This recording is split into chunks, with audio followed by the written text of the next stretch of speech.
Welcome student. Today we discuss the equivalence relation. A relation which is reflexive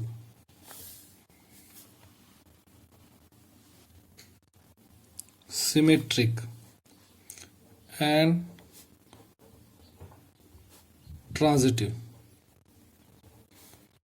is called an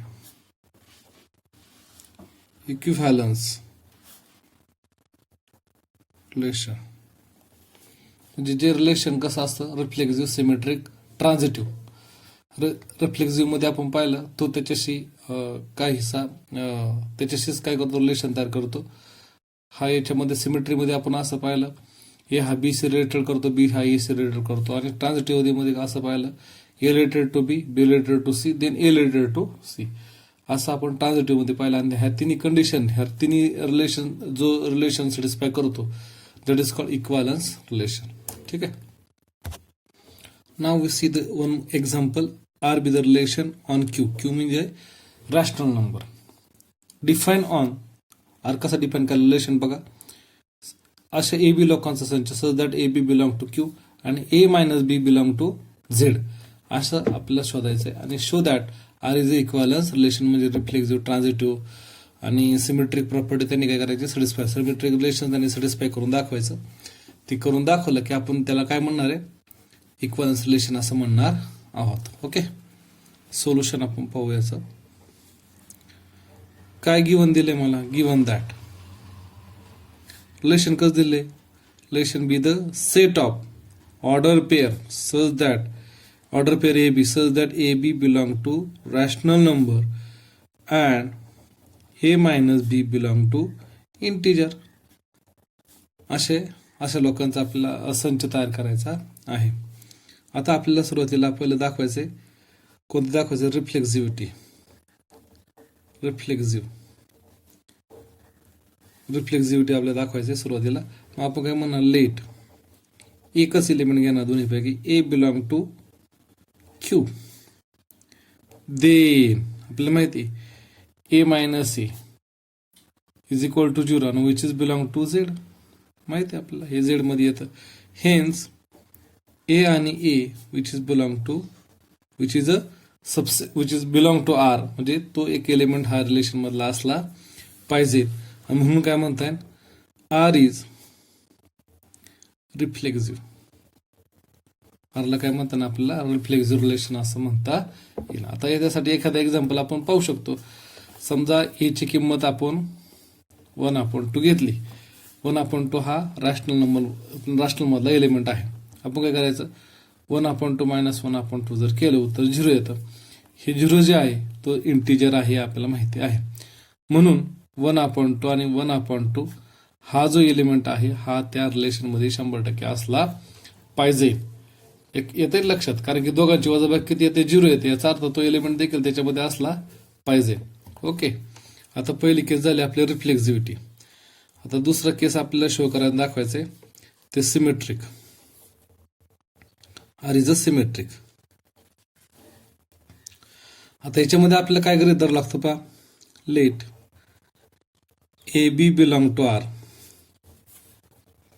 हा पण R मधला एक order pair आहे. म्हणजे याचा अर्थ असा होतो, A minus B belong to Z 100% असलं पाहिजे. ओके, आता this implies that A minus B is an, Z म्हणजे इज एन इंटिजर, बरोबर का नाही.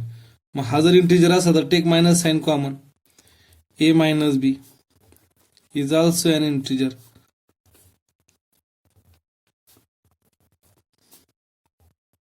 बरोबर का नाही.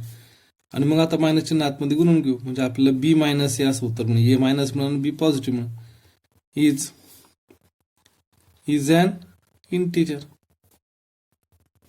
आता हे जर इंटिजर असेल तर 100% ह्याची वजाबाकी इंटिजर आहे, म्हणजे दॅट इज व्हॉट कंसात आपल्याला सांगता येईल, हा जो बी मायनस ए आहे which is belong to Z, म्हणजे 100% आपल्याला काय म्हणतात, हेच B comma A which is belong to R असलाच पाहिजे असं आपल्या राजूरसपणे सांगता येईल. आणि म्हणून आपल्या इथं 10 म्हणून सांगता येईल ए बी जर बिलॉंग टू आर जर असेल this implies that B A also belong to R because of Y त्यांची वजाबाकी जी आहे ती काय येते इंटिजर येते म्हणून आपल्याला त्याचं पण उत्तर सांगता येईल. आणि म्हणून आर इज सिमेट्रिक. आता असं जर नाही कळालं तर आपल्याला घेता येईल उदाहरणं. समजा ए ची किंमत आपण 1/2 घेऊ शकतो, बी ची किंमत आपण 3/2 घेऊ शकतो. आता मला माहिती ए मायनस बी म्हणजेच काय रे 1/2 मायनस 3/2. उत्तर येतं -1. -1 हा झेड मधला एलिमेंट आहे, -1 हा इंटिजर आहे. आपण काय करू, मायनस चिन्ह कॉमन काढू. मायनस कॉमन काढल्यानंतर काय होईल -a मायनस बी म्हणजेच काय घेतलं आपण इथं -1/2 मायनस 3/2. ठीक आहे. मग आता त्यांची आपल्याला कॉमा इथं आपण वजाबाकी करू. आता आपल्याला माहिती आहे चिन्ह बदलणार आहे 3/2 मायनस 1/2 असं उत्तर येईल. याचं उत्तर 1 आलं. हा पण काय इंटिजर आहे, यांची वजाबाकी उलटी पालटी केली तरी इंटिजर मध्ये येतं. याचा अर्थ काय झाला, जर 1/2 आणि 3/2 हा जर आमच्या रिलेशन मध्ये असला एलिमेंट जर असेल तर 100% 3/2 आणि 1/2 हा देखील आमच्या रिलेशन मधला एलिमेंट असला पाहिजे. ओके ना. म्हणून आर इज काय म्हणताना आपल्याला सिमेट्रिक असं म्हणता येईल. हे उदाहरण सहित तुम्हाला सांगण्याचा मी प्रयत्न केला. ठीक आहे. त्यानंतर आपल्या शोधायचे ट्रान्झिटिव्हिटी. आता आर काय शोधायचं आपल्याला, ट्रान्झिटिव्ह शोधायचं आहे. Let a B belong to R and b c also belong to R. A b पण आर मध्ये आहे, बी सी पण आर मध्ये आहे. आता हे आपल्या लक्षात येते. याचा अर्थ काय होतो, याचा अर्थ असा होतो A minus B is an integer and B minus C is also an integer. हे दोघं इंटिजर आहे, आर मध्ये आहे. याचा अर्थ हे इंटिजर 100% असले पाहिजे यांची वजाबाकी. ठीक आहे. आता आपल्याला माहिती आहे दोघं इंटिजर मध्ये आहे. दोघांची ब्रिज पण कशी असली पाहिजे, 100% इंटिजर मध्ये असली पाहिजे. ठीक आहे. मग आता बेरीज इंटिजर मध्ये आपण शोधू. मग ही पण इज अँड काय आलं पाहिजे, इंटिजर आलं पाहिजे. ठीक आहे. आणि मग काय म्हणता येईल रे, म्हणजे 100% आता हे ओपन करू, A minus B plus B minus C म्हणजे उत्तर काय आलं, B B get cancel. A minus C is an integer 100% असलं पाहिजे. हे जर इंटिजर मध्ये आहे याचा अर्थ काय झाला, ए आणि c which is also belong to R. त्याचा अर्थ आर मध्ये येतो, तो आर मध्ये आहे असं आपल्याला म्हणता येऊ शकतं. मग 10 ठीक आहे ना, हे आर मध्ये आपण लिहिले 10 काय म्हणता ना आपल्याला, 10 a B belong to R. Okay. And b c also belong to R. This implies that a c also belong to R. Okay. आणि म्हणून काय म्हणताय, आर इज ट्रान्झिटिव्ह. ठीक आहे. आणि मग काय म्हणताय 10 आरने काय काय केलं, आर इज रिफ्लेक्सिव्ह, त्यानंतर symmetric and transitive. Okay. Hence आरला आपण काय म्हणलं पाहिजे, R is an equivalence relation. R is an equivalence relation. Okay. अजून इक्विव्हॅलन्स रिलेशन असं आपल्याला सांगता येऊ शकतं. त्याच्यासाठी आपण एखादं एक्झाम्पल पाहू शकतो. समजा आपण बघा इथं म्हणले 1/2 3/2 हा आर मध्ये आहे असं सांगितलं. त्यानंतर दुसरं एलिमेंट घेतो 3/2 आणि 5/2 हा पण आर मध्ये आहे असं सांगितलं. याचा अर्थ असा होतो 1/2 मायनस 2/2 याचं उत्तर -1 हा झेड मधला एलिमेंट आहे. 3/2 5/2 याचं उत्तर -1 येतं, हाही झेड मधला एलिमेंट आहे. मग आपण काय करू, 1/2 मायनस 3/2 प्लस 3/2 मायनस 5/2 याची ब्रिज जर केली, हे दोन्ही गेले म्हणजे 1/2 मायनस 5/2 म्हणजे उत्तर किती आलं, -2 आलं, विच इज ऑल्सो इंटिजर. मग हा जर इंटिजर मध्ये मोडतोय याचा अर्थ 1/2 आणि 5/2 हा 100% आर मधला एलिमेंट असला पाहिजे. याचं उत्तर जेणेकरून इंटिजर येते याचा अर्थ हा आर मध्ये असला पाहिजे, म्हणजे हाही एलिमेंट त्या रिलेशन मध्ये असला पाहिजे. म्हणून आरला तुम्हाला काय म्हणता येईल, सेट ऑफ इक्वालन्स किंवा इक्वालंट रिलेशन असं म्हणता येऊ शकतं, कारण की त्यांनी तिन्ही कंडिशन काय केल्या, सॅटिस्फाय केल्यात. ओके, आता पुढे सांगितलंय, show that the relation is congruent to. Congruent आपल्याला शोधायचे. The set of all triangle in a plane is an equivalence relation. म्हणजे set of all triangle in a plane is equivalence relation आपल्याला काय करायचे, show करून दाखवायचं आहे. ठीक आहे, आता solution. Let capital S be the set of all triangles on S is किंवा on triangle, set of all triangle in a plane. एका प्लेन मध्ये अनेक ट्रायंगल्स काढलेत आणि त्याचा सगळ्याचा सेट हा S दर्शवतोय. आता काय दाखवायचे, देन the congruence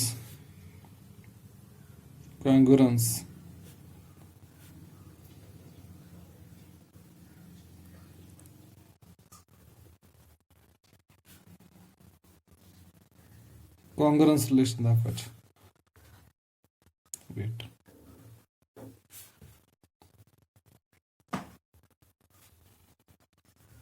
congruence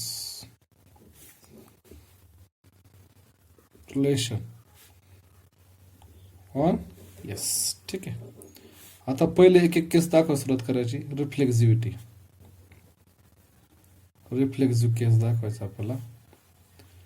मग काय रिफ्लेक्सिव्ह मध्ये आपण पाहिलं, सिन्स आपली एक गोष्ट माहिती आहे, प्रत्येक ट्रायंगल हा स्वतःची कसा असतो, एकरूप असतो, म्हणजे कॉन्ग्रंट असतो. For every triangle which is belong to S. आता दुसरी केस आपल्याला दाखवायचे, म्हणून यस इज काय सांगता येईल आपल्याला, रिफ्लेक्सिव्ह. ते आपल्याला म्हणतात हेन्स यस इज रिफ्लेक्सिव्ह. ठीक आहे, दुसऱ्या केसमध्ये आपल्याला दाखवायचं सिमेट्रिक. इथं काय म्हणता येईल, कन्सिडर करावं लागणार आपल्याला. Since triangle 1 is congruent with triangle 2. This implies that triangle 2 is congruent with triangle 1. असतंच, हा दुसरा शेकरूप आहे तर दुसरा पहिला शेकरूप आहेच. For all triangle 1 and triangle 2 belong to S. आणि म्हणून काय म्हणतात, एस इज सिमेट्रिक. कोणते दोन ट्रायंगल जर एकमेकाचे एकरूप असेल, पहिला दुसरा एकरूप असला, दुसरा पहिला 100% एकरूप असला पाहिजे, असा त्याचा अर्थ होतो. आता तिसरी केस आपल्याला दाखवायचे, ट्रान्झिटिव्ह रिलेशन दाखवायचे. तर ट्रान्झिटिव्ह मध्ये काय पाहिलं, सिन्स आपल्याला माहिती आहे, first triangle is congruent with second triangle and second triangle is congruent with third triangle. Then triangle 1 is congruent with third triangle. For all triangle 1, triangle 2, triangle 3 which is belong to S. म्हणून काय म्हणता येईल आपल्याला, पहिला दुसरा शेकरूप आहे, दुसरा तिसरा शेकरूप आहे, तर पहिला तिसरा शेकरूप असतो हे आपल्याला माहिती आहे. आता 9वी 10वीला हा गुणधर्म आपण पाहिलेला आहे. ठीक आहे, आणि म्हणून यस इज ट्रान्झिटिव्ह असं आपलं राजरोसपणे सांगता येईल. तर तो ट्रान्झिटिव्हिटी झाल्यानंतर मग hence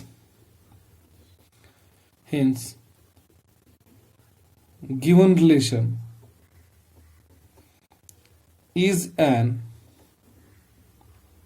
equivalence relation. Okay, given रिलेशनला काय म्हणतात आपल्याला, इक्वालन्स रिलेशन असं म्हणता येईल. ओके, ठीक आहे. पहा, कॉन्ग्रुअन्स मॉड्यूल आता आपल्याला पाहिजे. Let n be any positive integer. एक 3 रेषा कॉन्ग्रुएंट बी मॉड्युलो एम. याचा अर्थ असा होतो, this implies that A minus B is divisible bye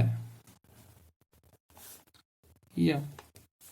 म्हणजे जेव्हा A congruent B modulo M आपण असं म्हणतो, त्यावेळेस ए मायनस बी हा ना या 100% एमचा डिव्हिजिबल, म्हणजे ए मायनस बी ला एम डिव्हिजिबल आहे असं आपल्याला सांगता येतं. म्हणजे एम हा त्याला डिवाइड करतो. It read as a is congruent to B modulo M असं त्याला वाचायचं आहे. आता एक एक्झाम्पल दिले पहा. For example 14 congruent with 4 modulo 5. आता याचा अर्थ काय बघा की 14 मायनस 4 उत्तर किती आलं 10. आता 10 ला 5 ने भाग जातो, उत्तर भागही पूर्ण जातो, उत्तर आलं 2, म्हणजे भाग 2 जातो. याचा अर्थ काय झाला 5 is divisible bye 5 is divisible bye 14. 5 is divisible by काय म्हणतात आपल्याला 14 म्हणता येईल. ओके. आणि मग 14 मायनस 4 याला डिव्हिजिबल आहे असं आपल्याला सांगता येऊ शकतं. आणि म्हणून काय म्हणताय 14 modulus 4 14 is congruent with modulus 5 असं आपल्याला राजरोसपणे सांगता येईल, कारण की त्याची वजाबाकीला 5 ने पूर्ण भाग जात आहे, म्हणून आपल्याला तसं म्हणता येईल. ओके, ठीक आहे. आता पहा R the set of all order pair A B belong to R आणि A congruent with B modulo M असं आहे. ते हा जो आर आहे हा इक्वलन्स रिलेशन रिप्रेझेंट करतो असं आपल्याला दाखवायचं आहे. तर सोल्युशन आपण लिहू. Solution since A minus A is equal to 0 is divisible by M. 0 ला एम ने भाग जातो, म्हणून A modulo A congruent with A modulo M आपल्याला म्हणता येईल. आणि म्हणून 100% आर इज रिफ्लेक्सिव्ह असं आपल्याला सांगता येईल. आर कसा आहे रिफ्लेक्सिव्ह, म्हणजे पहिले कोणती केस आपण या ठिकाणी पाहिली रिफ्लेक्सिव्हिटी ठीक आहे. आता पाहायचं आपल्याला सिमेट्रिक. ओके, सिमेट्रिक मध्ये आपण पाहू if A congruent with B modulo M that is, याचा अर्थ काय होतो A minus B is divisible by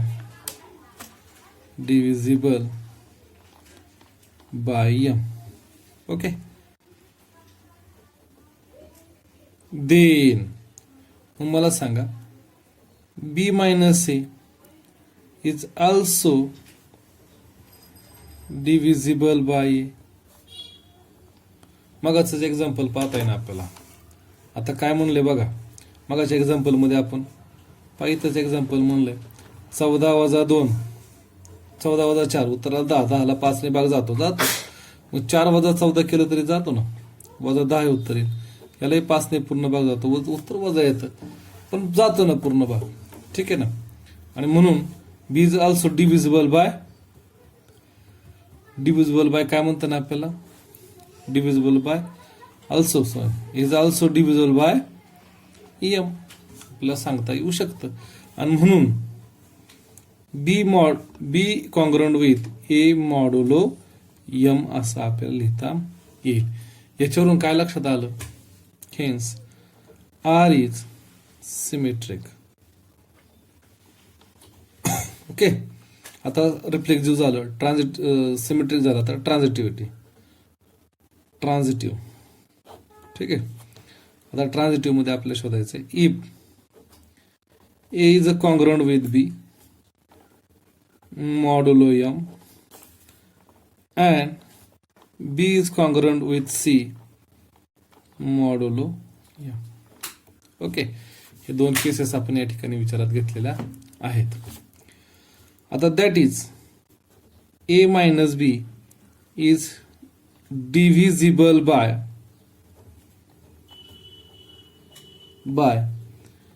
m and b minus c is divisible by m. म्हणजे a मायनस बी ला पण m ने भाग जातो, b मायनस सी ला पण m ने भाग जातो. आता मला सांगा, दोघांना जर भाग जात असेल then we take their addition. a minus c आपण आता विचार करू. a मायनस सी मला असं येत आहे a minus B plus B minus c. याचा दोघांचा दोन ब्रॅकेट तयार करू, याचा एक ब्रॅकेट याचा एक ब्रॅकेट. याला भाग जातो याला भाग जातो, त्यांच्या बेरजेला पण 100% m ने भाग जाणार आहे. Okay, is also divisible by m. म्हणून काय म्हणतात, this implies that A is congruent with C modulo m. Okay, आणि म्हणून ए हा मॉड्युलो बी आहे, B modulo C, A modulo C आपल्याला या ठिकाणी मिळाला. म्हणून R is what, R is transitive. Hence R is an equivalence relation. Equivalence relation काय करतं या ठिकाणी सॅटिस्फाय करून दाखवत आहे. ठीक आहे, ओके. आता नोट पहा, since each relation defines a unique subset of A cross B. प्रत्येक रिलेशन हे A क्रॉस B चा सबसेट असतो. आता काय पाहू आपण इथं, if n of A is m असेल and n of B हा जर n असेल, then number of relation S from A to B is 2 raised to m into n असं आपण पाहिलेलं आहे. म्हणजे हे टोटल पॉवर, थोडक्यात काय, power of set, power set मध्ये याचं उत्तर जातं. दुसरी नोट मत, R is relation on A and n of A is m, then number of relation on A is 2 raised to m into m, म्हणजे थोडक्यात 2 raised to m स्क्वेअर असं आपल्याला म्हणतात. म्हणजे काय, टोटल नंबर ऑफ सबसेट आपण शोधतो. Relation मध्ये ए क्रॉस ए चे सबसेट जेवढे असतात तेवढ्यांचा आपण विचार करतो. मग टोटल नंबर ऑफ सबसेटचा विचार करतो.